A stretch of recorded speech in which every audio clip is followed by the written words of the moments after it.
Soomaaliya oo isugu timid u midowday dantooda iyo dalkooda iyo diintooda iyo inay walaaleeyaan dadkooda dhisaan qiyamkiisa iyo karaamadiisa aad iyo aad baan ugu faraxsanahay aad baan ugu mahadsantihiin sidoo kale waxaan u mahadcelinayaa shacbiga Soomaaliyeed oo runtii anigoo Cabdikariin Sheekh Muuse maamaaseeda qalab dhagax baa aad loo yaqaan magacyadan Cabdikariin way wada badan yihiin oo qabashadeedii iyo jariimadii xamar أشخاص يرووا أي جيستي آد وديدي روتي إسكرب تاعي تنبيركي ولا النمو موسي سوماري أردن بداية روتي وحي هاي تاريخ لما إلا وانا وخطوص إسا تدك سوماريات يروي هاي داد وراء إسكوتشيدة إسكوتاتا إسكوتانا قرابة وضع شيء سوماري جتشوجة لو يعضو باب المندد يميتك تشوجة NFD يميتك تشوجة أشعة يكتشوجة حلقة دير عيشة دير نبض عكسها أول سوماري خفت سوماري وكم يديسين تغيير ولا المنيا سوماري وحيل كرقين خايبين أياي وعدو سوماريين وحيل سكتين أياي وعدو سوماريين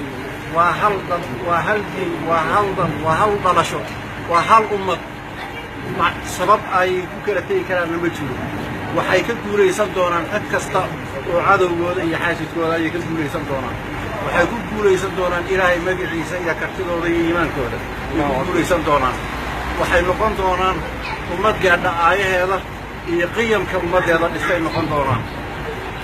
هذه ما سنتي ولا ليام وحنحوتينا يا من نبضة اسكتونيرة iyo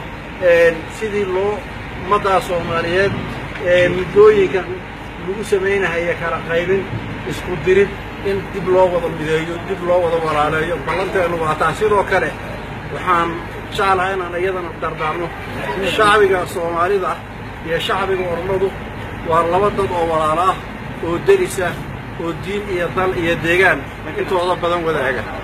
sidaa darteed ma culoobi karaan colaadoodu ma ahayn mid iyaga ka timid sidaan anigu aaminsanahay ma aysan ahayn waxay ahayd mabaadiic qorshaysan oo loogu talagalay in lagu cibri dheeraysto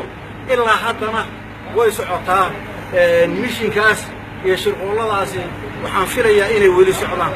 waxaan u soo jeedinayaa labada qowmiyadood ee walaalaha ah in ay iscafiyaan wixii ku kala maqan isu celiyaan wixii xaq isa siiyaan